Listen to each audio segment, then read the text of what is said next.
Halo Tribuners, kembali lagi bersama saya Septiana Cahyani dalam podcast Malang Live.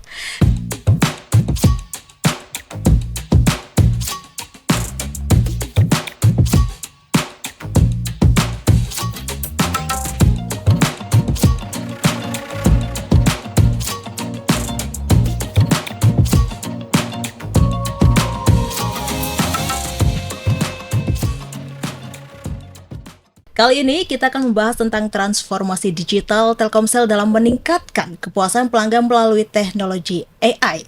Telah hadir di studio Tribun Jatim Network Malang ini, yaitu Pak Eko Prasetyo selaku General Manager Region Network Operation and Productivity Telkomsel Jawa Timur. Selamat sore Bapak. Selamat sore Mbak. Ya, dan juga ada Pak Gumilar Henda Nugraha Ali selaku Manager CSR Environment and Ecosystem Telkomsel. Selamat sore Bapak. Sore Mbak, ya. Sehat ya Pak? Alhamdulillah. Alhamdulillah sehat. Mungkin sebelumnya bisa disapa dulu Pak Tribuners yang ada di rumah. Hai Tribuners, selamat sore semuanya. Sehat-sehat semua kan? Ya. Oke, baik. Untuk Pak Gumilar ya. Ya, selamat sore Tribuners, senang sekali hadir di Malang ya. Tadi saya dari kantor pusat Mbak, jadi di CSR Corporate Social Responsibility Environment Ecosystem di Telkomsel kantor pusat. Kebetulan lagi ada kegiatan di Malang, jadi sekaligus nemenin Mas Eko nih hari sore ini ngobrol di kantornya Tribun Malang. Menemani Pak Eko podcast ya Pak. Iya. Oke, sebelumnya saya ingin tuh mengenal lebih dekat dengan Pak Eko dan Mas Gumilar. Iya. Kira-kira kesibukan kali ini apa kira-kira Pak? Oh, kalau saya sekarang ini bertanggung jawab di Network Operation, jadi seluruh infrastruktur Telkomsel yang ada di Jawa Timur, saya bertanggung jawab terhadap kelancaran layanan sama kualitas layanannya buat pelanggan, gitu. Itu yang saya lakukan sekarang ini, gitu. Oke, dan Pak Gumilar sendiri kesibukannya kali ini apa kira-kira Iya, Pak? kalau saya di Telkomsel di Corporate Social Responsibility, terutama di Environment Ecosystem, jadi saya menjalankan program-program CSR-nya Telkomsel, itu sifatnya memang nasional Mbak. Ada beberapa program yang sekarang sedang jalan, itu diantaranya ada internet baik untuk teman-teman sekolah, kemudian TERA, Telkomsel Emergency Response and Recovery Activity, itu untuk segmentasinya di bidang filantropi kebencanaan untuk teman-teman Mapala. Kemudian kita ada Baktiku Negeriku yang sifatnya pemberdayaan masyarakat ekonomi desa. Dan yang terakhir itu kita lagi jalan itu program Telkomsel Jaga Bumi. Jadi berkaitan dengan environment seperti itu. Oke, nanti program-program CSR yang nanti akan disampaikan di belakang acara ya Pak. Ya. Dan kali ini Telkomsel ini kan baru saja berulang tahun yang ke 29 tahun. Betul. Ya Pak ya, pada tanggal 26 Mei kemarin ya Pak ya. Iya, betul. Dan Telkomsel ini sudah mengudara memberikan pelayanan servis terbaik kepada masyarakat di tanah air ya Pak. Dan kira-kira gebrakan terbaru dari Telkomsel memasuki usia ke-29 tahun itu apa kira-kira Pak? 29 tahun itu menandakan kita jadi cukup matang ya. Kalau pemain bola itu dulu golden age-nya itu di 29. Bagi kita 29 tahun ini kita maknai kita menjadi orang yang matang. Jadi tentu Telkomsel fokus untuk memberikan layanan terbaik bagi seluruh masyarakat Indonesia. Dan selain itu di tahun ini visi misi Telkomsel berubah. Kalau kemarin kita lebih kebicara bagaimana memberikan layanan digital yang baik, maupun solusi digital yang baik. Sekarang Telkomsel di tahun ini mempunyai visi untuk memberikan solusi yang terbaik dan memberikan dampak yang bagus bagi masyarakat untuk hari ini maupun hari esok yang lebih baik. Jadi dengan visi baru Telkomsel ini kita harapkan Telkomsel memang memberikan dampak yang besar bagi negara Indonesia. Kita ingin memberikan peningkatan, memberikan kontribusi 1,6% pendapatan domestik bruto melalui pelanggan Telkomsel. Dan kita juga akan diharapkan bisa memberikan kontribusi sekitar 327 triliun peningkatan pendapatan UMKM yang tentunya dari pelanggan-pelanggannya Telkomsel. Ini yang kita harapkan. Semoga di 29 tahun ini memang Telkomsel memberikan dampak bagi seluruh umat dan seluruh stakeholders yang ada di Indonesia. Bapak mengatakan Telkomsel ini memberikan dampak yang baik kepada masyarakat. Kira-kira dampak yang baiknya itu seperti apa Pak? Oke. Di 29 tahun Telkomsel ini gitu ya, kita ternyata ada beberapa hal yang baru kita munculkan gitu ya. Yang pertama, eh, kita ngelihat kita pengen total memberikan solusi bagi pelanggan kita gitu ya. Kalau dulu orang mengenal Telkomsel tuh dengan handphonenya gitu ya, sementara kalau keluar rumah pakai IndiHome atau pakai produk yang lain. Nah, mulai tahun ini IndiHome sama Telkomsel tuh udah gabung jadi satu. IndiHome Dan dan Telkomsel gabung jadi itu satu. berarti gebrakan terbarunya. Gebrakan terbarunya. Ini menandakan wujud totalitas Telkomsel untuk memberikan solusi terbaik bagi masyarakatnya dari dalam rumah sampai keluar rumah sampai ke jalan, semua tersumbung dengan layanan Telkomsel. Itu yang paling menarik. Dan yang kedua yang paling menarik adalah karena ke depan AI atau artificial intelligence itu memegang peran yang penting gitu ya. Tahun ini kita memunculkan gebrakan bahwa AI part of daripada inovasi yang kita lakukan. Salah satunya adalah kalau teman-teman akses My Telkomsel bisa chat dengan Veronica yang dilayani oleh ChatGPT. Jadi itu menarik sekali. Jadi yang layanin bukan lagi call center lagi, namun robot yang coba memainkan peran di sana. Dan terakhir gitu ya, spesial sekali di ulang tahun Telkomsel ini kita memunculkan eSIM gitu ya. Jadi kalau dulu Telkomsel hadir sebagai operator pertama yang menghadirkan SIM card prepaid pertama di dunia gitu ya.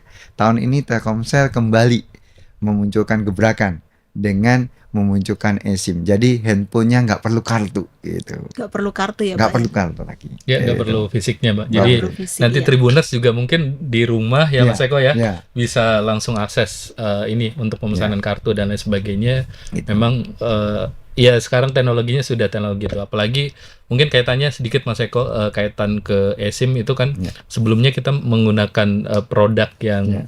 mungkin dari bahan-bahan yang notabene mungkin tidak banyak, Mbak, tapi secara di alamnya kan tidak bisa terurai secara alami dengan limbah plastik dan lain sebagainya. Nah, itu kaitan nanti ke program CSR yang Telkomsel juga bumi sih. Oke, Seperti tadi kan ada eSIM sama Veronica ya, Pak ya. Iya. Kita akan membahas tentang eSIM terlebih dahulu nih, Pak. Oke. Perbedaan eSIM dengan kartu biasa itu seperti apa kira-kira, Pak? Oke. Perbedaannya. Perbedaannya kalau kartu biasa pelanggan kan ada fisik dalam bentuk SIM card gitu ya. Namun handphone sekarang ini gitu ya, Android maupun iPhone, terutama iPhone gitu ya, mempunyai capability bahwa SIM-nya itu nggak perlu dalam bentuk kartu, namun bisa diinjekkan langsung ke dalam motherboard SIM apapun-nya gitu ya. Jadi pelanggan nggak perlu lagi physically nyepot kartu, registrasi, nyolok lagi gitu, nggak perlu gitu ya. Karena teman-teman cukup dengan register di tselme.eSIM, teman-teman nanti bisa download aplikasi gitu ya, nanti scan QR code-nya, nanti ke download ke dalam handphonenya sehingga bisa dapat layanan SIM card Telkomsel, nggak perlu fisiknya lagi gitu. Itu yang menarik nantinya. Tapi gitu. kelebihan dari eSIM sendiri apa kira-kira, Oke, Pak? kelebihan daripada eSIM sendiri ada 3 hal gitu ya. Yang pertama akan lebih memudahkan pelanggan gitu ya, karena nggak perlu memaintain kartu. Jadi kartunya awet karena nempel di handphone. Jadi nggak takut kalau kartunya hilang, nyelip di mana, repot ya. Ya pasti kalau ada handphone pasti udah ada kartunya. Jadi akan lebih praktis gitu ya untuk bisa digunakan. Yang kedua, teman-teman kalau pada waktu beli kartu kan sering sekali ya kita kalau kartu Telkomsel murah bagus, namun kalau kita waduh saya pengen beli kartu Telkomsel ke outlet ternyata nggak ada kartunya loh. Dengan adanya eSIM ini nggak perlu, orang bisa langsung tuh dapat kartu Telkomsel, nggak perlu langsung ke outlet, di rumah aja tinggal download, ditanam, registrasi nomor KTP sama nomor KK-nya, udah deh, udah aktif gitu. Jadi simple dan mudah gitu ya. Jadi itu yang menjadi nilai jual ke depannya. Dan tentu tingkat security ke depan, transaksi ada di handphone kita gitu. Kita bangun tidur dari handphone, semua transaksi ada di handphone. Dengan ada eSIM ini, tingkat security-nya akan lebih bagus gitu ya.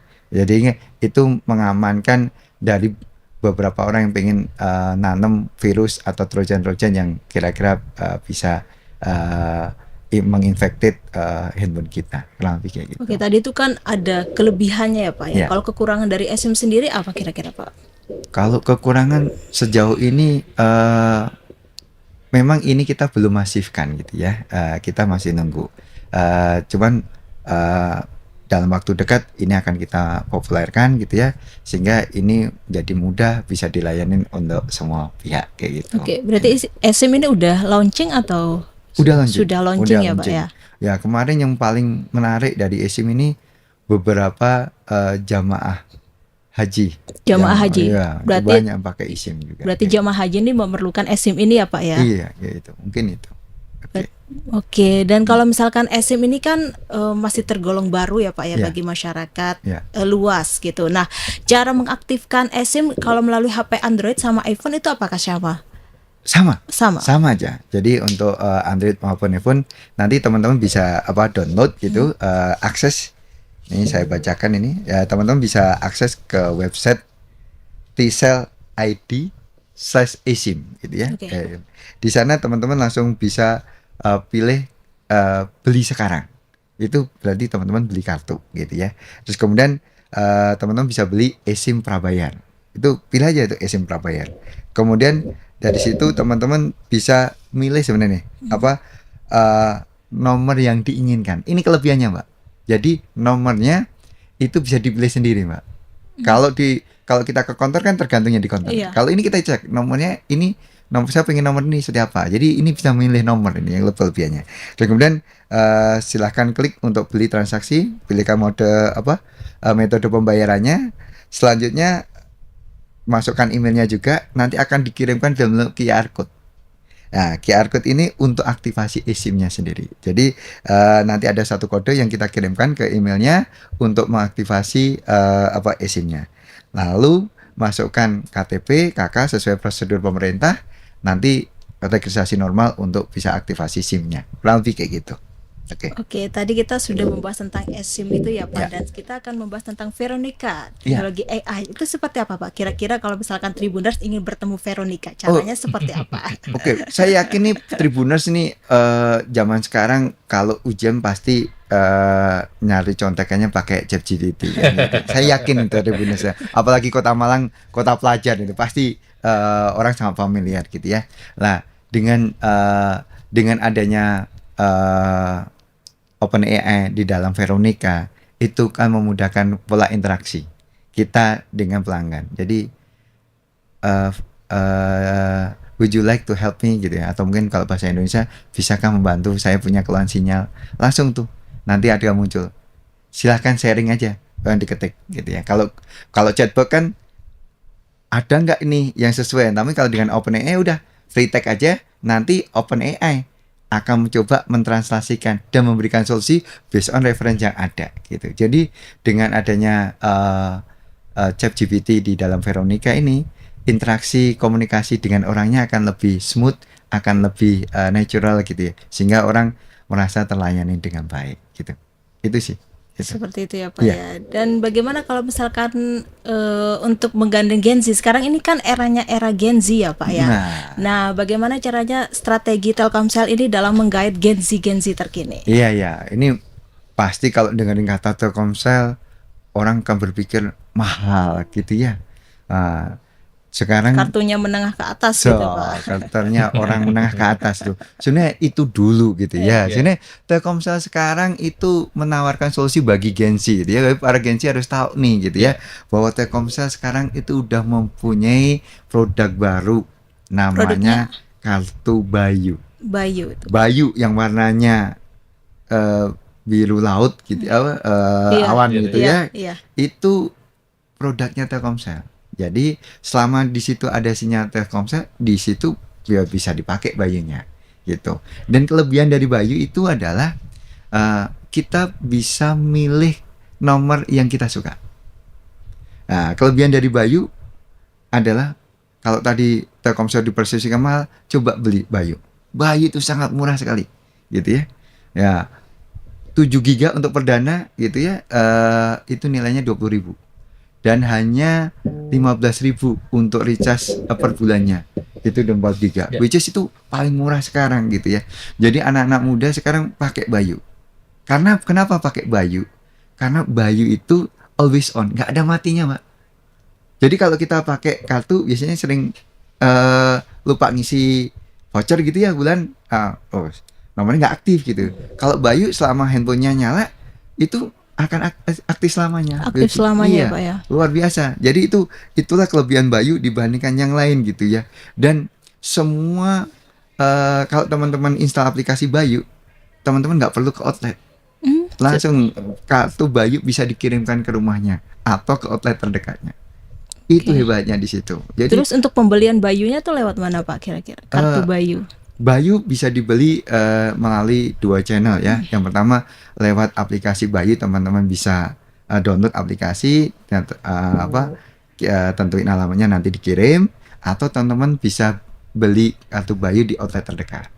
Nah, tapi kalau teman-teman pengen nomornya suka sesuai preferensinya, download aplikasi Bayu, bisa milih nomor yang disukai langsung gitu. Itu yang paling enak. Dan bukan hanya itu Mbak gitu. Kenapa? Bayu itu berkomitmen untuk anak muda gitu ya.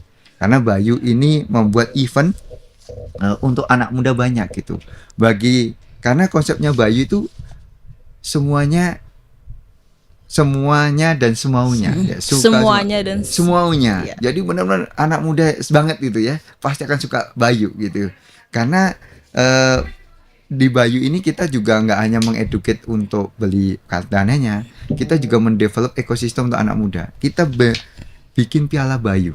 Piala Bayu. Piala Bayu itu untuk turnamen futsal. Turnamen futsal itu ya Pak ya? Ya, turnamen futsal, ada basket, teman olahraga untuk kelas SMP SMA. Kemarin kita udah membuat Piala Bayu itu hadir di 19 lokasi di Indonesia, yang melibatkan 912 sekolah dan 882 kabupaten seluruh Indonesia. Yang kita lakukan di bulan Februari sampai November ini ada sekian. Untuk Jawa Timur, tunggu teman-teman. Nanti akan ada Piala Bayu bulan Agustus sampai September. Berarti pialanya itu bergilir ya Pak ya? Atau tiap tahun kita bikin, tiap tahun gitu, dan dilakukan antar sekolah. Ditandingkan antar sekolah. Ditandingkan ya Pak. Iya. Jadi kalau dulu zaman saya itu ada porseni, nah Telkomsel bikin porseni namanya Piala Bayu. Kira gitu ya. Gitu ya. Kalau kalau gen-gen yang lama agama saya itu mengenai porseni lah. Sekarang ada piala olahraga namanya Piala Bayu itu gitu ya. Dan teman-teman bisa daftarkan, apalagi ini Jawa Timur ya Mbak ya. Iya. Jawa Timur kan terkenal hobi bolanya paling banyak. Wah, banyak pemain-pemain bola hebat dari Jawa Timur. So, teman-teman silahkan daftarkan pemain baik kelas SMP maupun SMA. Dan bukan hanya itu Mbak, yang ditandingkan bukan hanya pemainnya, supporternya juga ditandingkan. Supporternya ditandingkan dalam hal apa kira-kira Pak? Dalam kehebatan dia mendukung timnya, dalam kreativitas dia bikin acara itu meriah, dalam jersinya itu ditandingkan semua. Jadi yang dikompetisikan bukan hanya pemainnya, supporternya pun dikompetisikan. Pasti menarik sekali itu. Wow, menarik sekali ya Pak ya program dari Futsal Bayu itu sendiri ya Pak. Iya, betul. Ya, jadi gak hanya pemainnya yang dinilai ya Pak, mereka supporternya juga dinilai. Supporternya juga dinilai. Waktu saya pernah ikutin Piala Bayu itu heboh tuh. Karena apa? Satu SMA ada bikin koreo seperti ini, ada bikin banner seperti ini. Wah, jadi menarik sekali gitu ya. Jadi pasti sangat menarik bagi penonton untuk juga nonton di Piala Bayu ini, karena kita bukan hanya nonton pertandingannya, namun juga nonton keasikan yang nonton juga gitu nanti. Jadi Piala Bayu ini bukan hanya untuk pemain, penonton, supporternya, namun buat khalayak umum yang hadir pasti menarik. Berarti untuk semua kalangan yang ada. Nah, untuk Piala Bayu regional Jawa Timur tuh akan diselenggarakan kapan Pak? Bulan Agustus sama September ini Pak. Bulan Agustus sampai September, sebulan ya Pak ya berarti ya Pak? Iya, sebulan. Catat tanggalnya nih ya. Jadi tahun lalu kita lakukan di Bojonegoro. Sekarang? Tahun ini teman-teman lagi mendesain. Semoga ini akan ada di Malang gitu ya. Di Malang ya. Ini pusatnya pelajar-pelajar semua ke Bayu ini ada di Malang gitu. Pasti akan heboh nantinya kayak gitu. Menarik dari program Bayu ini ya Pak ya. Betul. Dan sekarang kalau misalkan untuk saat ini Kalau misalkan kita berbicara program tanggung jawab sosial Telkomsel ya Pak ya, Ya. kira-kira seperti apa Pak program tanggung jawab sosial Telkomsel bagi masyarakat sendiri? Mungkin saya buka dulu kan ya. Telkomsel tuh benar-benar komitmen lah untuk negara, dan kita juga berpikir tentang sustainability ekonomi gitu ya. Jadi bagi kita isu sustainability itu penting. Ini bukan hanya masalah kita Indonesia, namun juga menyangkut dengan dunia ya. Kalau di luaran udah berkembang isu carbon capture segala macam gitu ya, yang kemarin ramai juga waktu debat kampanye gitu kan. Nah, kita juga melihat itu suatu hal yang esensial. Kita melihat itu penting banget gitu ya. Jadi CSR kita lakukan bagaimana bisa membuat sustainability economics ya, itu melalui engagement dengan environment, dengan sosial, juga dengan governance gitu ya. Jadi itu yang kita juga perbaiki gitu ya. Dengan contoh yang kita kemarin lakukan adalah kita menanam 15.000 pohon. 15.000 pohon itu di mana? Itu tersebar di 8 lokasi. 8 lokasi Iya, di seluruh Indonesia. di seluruh Indonesia. Iya, kita menyebarkan pohon mangrove ya, Ya, tersebar. Telkomsel Jaga Bumi. Itu part of dari Telkomsel Jaga Bumi agar mereduksi karbon exposure Indonesia kayak gitu. Nah, Jadi pesertanya itu menggait pihak-pihak mana aja Pak? Bekerja kita sama kerjasama dengan masyarakat, kita juga bekerja sama dengan aktivis lingkungan, dan kita mungkin nanti Ya. Mas Gumilang bisa cerita lebih detail. Nah, kalau kami di network, kita juga selalu peduli sama warga melalui program santunan. Kita santunan setiap hari raya keagamaan, kita berikan santunan untuk panti asuhan ya. Untuk kita juga berikan untuk sekolah-sekolah, banyak yang kita berikan gitu ya. Jadi termasuk warga sekitar BTS kita juga berikan santunan gitu ya. Jadi banyak program yang kita lakukan di sana. Oke, Kayak kalau program tanggung jawab sosial ini dilakukan berapa kali? ini tiap tahun Tiap dilakukan, tahun. ya. Dan mungkin Mas Gumilang mau nambahkan? Ya, saya nambahin yang tadi dijelasin oleh Mas Eko. Mas Eko tadi udah Ya. nge-bridging masalah sustainability komitmen dari Telkomsel untuk kemudian fokus pada sustainability lah. Karena ini menjadi isu yang sangat penting sebetulnya, bukan hanya Telkomsel ya Mas Eko, tapi secara keseluruhan semua harus, bukan hanya di Indonesia tadi Mas Eko sudah menjelaskan, tapi juga seluruh dunia. Nah, ini kaitan ke ESG, kita punya program di ESG itu, yang pertama di environment, tadi Mas Eko sudah menjelaskan ada total tahun ini kita sudah ada penanaman 15.000 pohon. Nah, 15.000 pohon itu masuk ke dalam program Telkomsel Jaga Bumi. Jadi, Telkomsel Jaga Bumi merupakan satu inisiatif program yang diluncurkan oleh Telkomsel untuk kemudian bisa memberikan dampak terhadap lingkungan khususnya. Jadi, program-program yang berkaitan dengan lingkungan itu masuk ke Telkomsel Jaga Bumi. Termasuk salah satunya tadi masuk ke dalam program carbon offset, Mbak. Ya. Jadi 15.000 itu hasil dari donasi pelanggan dan juga dari hasil tentunya program CSR dari Telkomsel itu sendiri.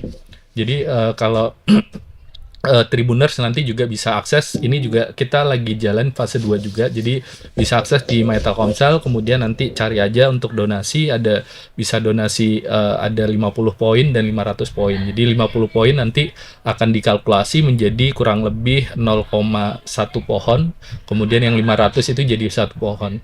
Nah, menariknya juga di My Telkomsel nanti bisa menghitung carbon offset. Jadi carbon offset itu kan carbon footprint. Jadi keseharian manusia itu kan menghasilkan jejak-jejak karbon ya. Misalkan kita menggunakan AC, menggunakan motor berbahan bakar bensin dan lain sebagainya, kemudian juga aktivitas-aktivitas listrik dan lain sebagainya, itu kan menghasilkan carbon footprint.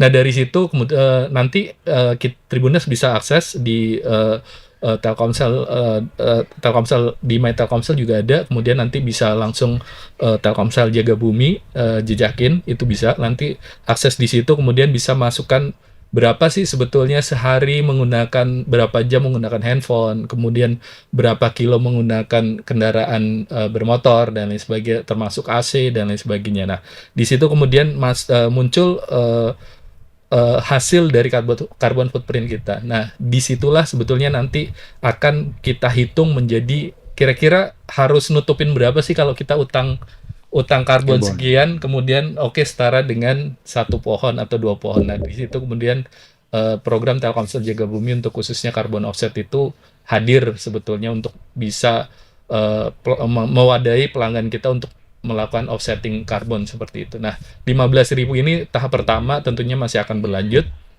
Di lain sisi kita juga satu-satunya perusahaan telco Mas Eko yang untuk ini waste management. Ya. Jadi kita punya program Telkomsel Jaga Bumi untuk waste management. Ya. Jadi kita di outlet-outlet itu kan banyak sisa-sisa cangkang SIM card ya. Kalau jadi Mbak ke outlet kemudian beli SIM card, kemudian kan yang diambil hanya SIM cardnya Iya. saja. Sementara cangkangnya itu kan mengandung plastik Mas Iya. Eko. Itu Terus- cangkangnya dikemanain? Betul, termasuk dengan kemasannya. Nah, kemasannya itu kita kolek. Jadi dari para petugas SF itu kita kolek, kemudian kita bekerja sama dengan Plustik, salah satu platform untuk waste management, kemudian kita olah jadi Conblock dan juga phone holder.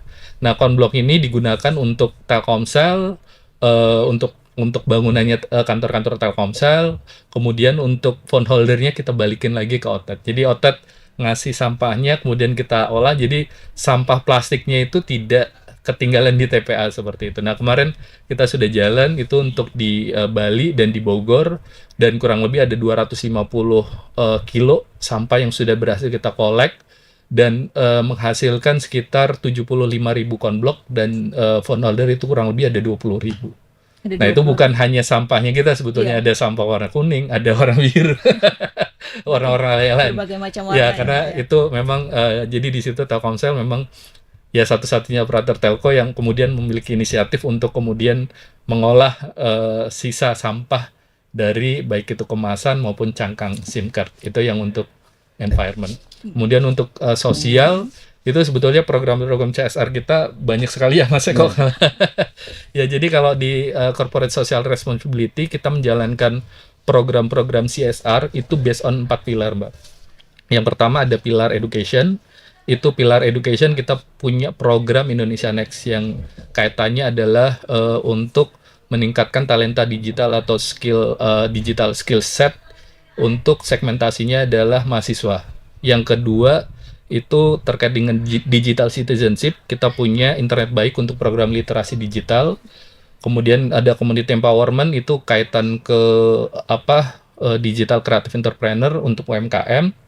Kemudian ada tadi untuk masyarakat desa, dan yang keempat ada filantropi, ada Tera, yang kebetulan kita juga ada kegiatan di Malang. Malang di Coban Rondo, itu ngelibatin teman-teman Mapala. Nanti kita undang juga teman-teman Tribun kalau mau liputan ya Mas Eko ya, untuk bisa ya selama Jadi, Jumat Tera sampai itu seperti Tera apa? itu kita mengeduket para volunteer yang nantinya bisa membantu masyarakat pada saat recovery disaster. Oke. Jadi pada saat recovery bencana, Ya. yang bersangkutan dapat pelatihan dari Telkomsel, dan ini dilakukan oleh teman-teman Mapala UI, Mbak. Mapala UI. Iya, jadi ini teman-teman Tribuners yang nonton dan tertarik gitu ya, nanti ada session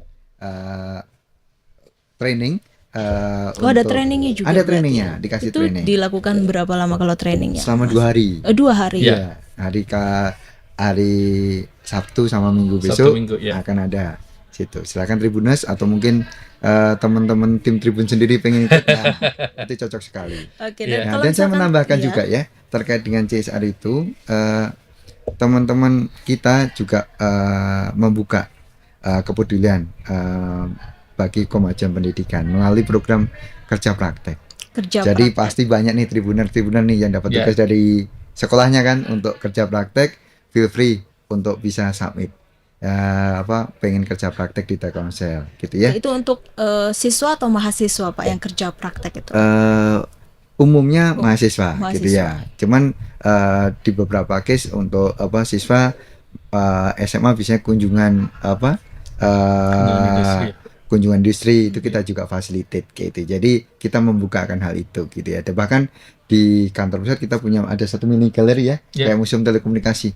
Teman-teman bisa explore tentang sejarah perkembangan telekomunikasi dari zaman dulu sampai sekarang. Itu ada nanti di kantor pusat kita, di di Telkomsel pusat di Iya. kantor Telkom terutama. Oke, Gitu dan ya. berarti banyak sekali Iya. program tanggung jawab sosial dari Telkomsel Dan ini ya satu Pak lagi ya? Mbak Iya, yang masih belum, ada lagi ya Pak ya? itu adalah Telkomsel juga aktif di dalam program Indonesia Mengajar. Indonesia Mengajar Ya, itu. jadi teman-teman yang punya tugas akhir dan pengen ikut program Indonesia Mengajar, tolong pilih tuh program-program kampus merdekanya dari Telkomsel. Telkomsel. Nanti kami coba akan coach gitu ya, banyak yang menarik gitu. Dan kemarin menarik adalah di Jawa Timur ini teman-teman Jatim kemarin bikin video konten hasil didikannya teman-teman di Telkomsel Jawa Timur itu jadi juara 1 nasional. Juara 1 nasional Iya, itu jadi, ya Pak ya? jadi kesempatan untuk mengekspos, mengembangkan, dan penting banget buat Tribuners yang kuliah ya, karena saya dulu pernah kuliah gitu ya.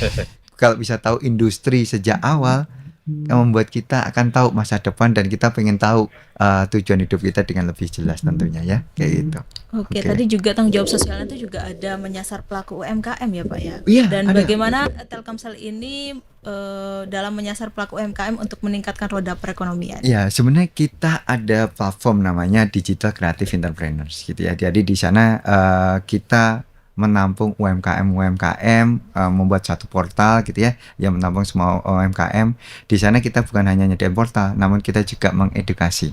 Ya, kita juga memberikan pelatihan, terus kita juga melakukan mentoring gitu ya, untuk bisa menjual usahanya dengan baik gitu ya. Dan itu yang kita lakukan kemarin, kita udah melakukan pitching gitu ya terhadap 32 pelaku industri gitu ya, dan ternyata bisa dapat binaan 12 binaan itu kita akan coba bina, kembangkan agar usahanya bisa dapat scale up Mbak nantinya. Jadi kita bukan hanya sekedar nyediain portal, namun kita juga membimbing agar UMKM binaan itu memang bisa berkembang secara bisnisnya. kurang Bisnisnya lebih itu ya Pak ya. Dan Oke. sekarang sudah ada berapa jumlah binaan dari Telkom sendiri UMKM-nya? Ya, mungkin saya menambahkan Mbak. Jadi tadi in total DCI itu sekarang memasuki tahun 300. ke-3 ya sebetulnya. Jadi tahun ini tahun ke-3 itu kurang lebih ada lebih dari 2.500 UMKM yang sebetulnya sudah onboarding dan sudah memang bergabung di program Digital Creative Entrepreneur, dan kemudian yang tadi memang untuk tahapan fasenya itu kan ada mungkin dari registrasi, kemudian onboarding, kemudian mentoring sampai dengan awarding seperti itu. Dan in total di tahun penyelenggaraan ketiga ini Digital Creative Entrepreneur sudah